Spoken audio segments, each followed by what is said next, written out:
intinya kita on the right track untuk menuju kepada optimalisasi tata kelola pertunjukan musik. Mas, dengan kemunculan adanya polemik ini kan muncul dengan visi tuh penyanyi-penyanyi, mungkin tanggapan Mas Dani seperti apa? Apakah ini jadi tandingan dari hasil? Enggak. Ada sebagian yang menganggap begitu, ada sebagian yang enggak. Jadi begini, banyak juga anggota-anggota visi yang sudah saya telepon pribadi-pribadi. Saya lihat dari 30 penyanyi ya, yang bela Agnes cuma satu lah, Once Michael. Kayaknya nggak ada yang bela. Saya kok ketawa sih? Kenapa ketawa? Jadi visi itu nggak ada yang bela Agnes kecuali Once Michael. Jadi saya udah telepon Rosa misalnya ya, Cak, seandainya kamu ditelepon sama pengarang lagu Yovie Widianto, misalnya Yovie Widianto telepon Ocha, Cak, gue pengen ketemu dong mau ngomongin hak ekonomi gue, lu terima nggak? Ya terima lah mas, gitu. Saya telepon Raisa, seandainya di Lestari telepon kamu pengen ngomongin hak ekonomi dia, kamu terima nggak teleponnya? Kamu temuin nggak? Ya temuin dong mas, gitu. Jadi kebanyakan penyanyi tidak setuju dengan cara-cara Agnes tidak menemui, kok ketahui? Ini sebenarnya saya nggak ngarang-ngarang bang. Bener. Boleh diklarifikasi ke ini juga etika dan adab soalnya. Iya. Jadi rata-rata semua penyanyi itu nggak ada yang seperti Agnes. Rata-rata kalau ditelepon sama pengarang lagunya pasti ditemukan. Nggak mungkin.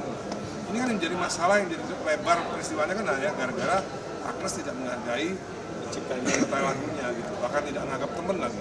Coba dikutip itu dari We are not friends. We are not friends. Jadi Corbusier ya. Podcast dari Komo. Bayangin aja, kasihan loh. Ari biasa nonton dari Corbusier tuh sampai matanya mengalir berkaca-kaca. Nggak dianggap teman. Pak De, tapi dari adanya Tadi kan udah menjawab soal visi ya. adanya istilah tersebut, bahkan Pak De sempat posting salah satu unggahan untuk sindiran kepada Agnes juga. Artis seperti apa sih ini Pak De? Jadi begini, saya sebagai anggota legislatif harus memberikan edukasi yang baik terhadap warga negara Indonesia bahwa apa yang dilakukan Agnes ini, dialektikanya maupun adabnya kepada para pencipta ini tidak baik, tidak boleh ditiru oleh penyanyi-penyanyi yang baru atau junior-juniornya. Bagaimana memanusiakan pengarang lagu itu seperti apa, jadi saya harus memberikan pendapat saya soal itu. Kalau pendapat soal hukum saya nggak ikut-ikut. Pendapat soal hukum dia kan udah divonis sama hakim gitu loh. Apalagi katanya sekarang laporan ke pidananya udah diproses di Bareskrim gitu kan. Jadi saya nggak ngomongin soal hukum, buat apa, kan udah ada pengadilan. Saya hanya mengomentari soal etika, adab, dialektika, budaya penyanyi kepada pencipta lagu supaya hal seperti Agnes ini tidak boleh terjadi lagi. Tapi melihat setelah adanya podcast Agnes dengan Deddy Corbuzier juga belum ada itikat baik sampai sekarang ke Mas Ari sendiri. Ya nggak apa-apa, itu kan pilihan hidupnya kan. Cuman kita juga harus memberikan edukasi kepada masyarakat bahwa apa yang dilakukan Agnes dengan tidak menganggap atau tidak memanusiakan pengarang lagu itu adalah hal yang buruk, tidak sesuai dengan pendidikan moral Pancasila yang selama ini kita pelajari. Oke. Kalau dari Bang Milano gimana nih Bang Milano? Apalagi kan sekarang kan Agnes sendiri kan kabarnya dipanggil juga ke Bareskrim untuk dalam kasus pidana. Gimana nih Bang? Iya, memang kan artinya kita kan sebelum mengajukan gugatan kan yang pertama kali kita lakukan adalah kan laporan kepolisian. Ya. Jadi memang sudah seharusnya dan sepantasnya penyidik menindaklanjuti proses hukumnya, dan karena Agnes sudah ada di Indonesia, ya jangan hanya bertemu dengan fans dan podcast, ya datang juga lah ke Bareskrim untuk memenuhi kewajibannya sebagai warga negara Indonesia yang baik, memberikan keterangan sesuai dengan laporan yang dilaporkan oleh Ari Dias. Jadi kita lihat aja hasilnya, karena penyidik berjanji kepada kami kan minggu ini kan berakhirnya di hari ini, hari Jumat kan begitu, karena besok kan bukan hari kerja. Jadi dari teman-teman media sudah menginformasikan lagi menunggu di Bareskrim. Ya kita lihat saja hasilnya, apakah dia taat untuk memenuhi panggilan pihak kepolisian memberikan keterangan hari ini atau mungkin menundanya. Nah, jadi semoga hukum itu tidak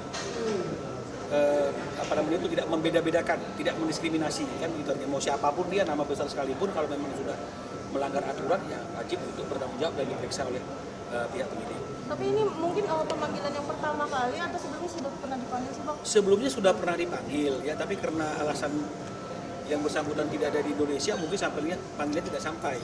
Tapi sekarang kan ini artinya dia sudah ada di Indonesia dan sesuai dengan informasi yang didapat oleh penyidik ya, minggu ini ya kita berharap hari ini dia datang dan dia memenuhi kewajibannya untuk memberikan keterangan sebagai terlapor. Terkait dari Tapi kalau regulasinya berjalan lancar, kira-kira lebih besar mana 2% dari tiket tapi dibayar di akhir atau 10% dibayar di awal untuk penciptaan? Sebenarnya bukan masalah persentasenya atau masalah besaran royalti yang akan diterima, tapi kita mau mengembalikan lagi hakikatnya bahwa lisensi itu harus diberikan sebelum penyelenggaraan acara, dan setelah lisensi keluar otomatis harus ada pembayaran royalti. Sebenarnya ke arah situnya. Jadi jangan karena besarannya yang 2% itu lebih sedikit, hitung-hitungannya daripada yang 10% dari owner artis, bukan seperti itu. Tapi kita mau kembalikan hakikatnya, prinsipnya adalah bahwa lisensi itu harus diberikan oleh pencipta lagu kepada penggunanya, yaitu penyanyi. Karena selama ini kayak dikaburkan, kayak dihilangkan bahwa tanggung jawab meminta lisensi atau izin itu kepada I.O. atau penyelenggara. Padahal bukan. Padahal di dalam Undang-Undang Cipta itu jelas disebutkan bahwa pengguna, correct me if I'm wrong ya, adalah pengguna. Nah, pengguna itu siapa? Pengguna itu sampai kita Google aja, sampai kita tanya ke AI aja, pengguna itu adalah penyanyi. Jadi udah jelas bahwa Undang-Undang Hak Cipta ini sebenarnya melindungi pencipta lagu, melindungi karya cipta, dan juga pasti akan melindungi ekosistem para pencipta lagu juga. Jadi sudah jelas sebenarnya. Jadi bukan masalah besarannya. Lebih pada lisensi itu harus diberikan sebelum penyelenggaraan acara. mungkin pernah nggak sih dari Agnes sendiri kasasi Bang? Sudah kasasi. Kasasi sudah dilakukan tanggal 12 Februari kemarin ya. Cuma artinya itu memori kasasinya belum sampai ke kami, sehingga kami belum bisa membuat bantahan atau kontra memori kasasi. Kalau kasasinya sudah.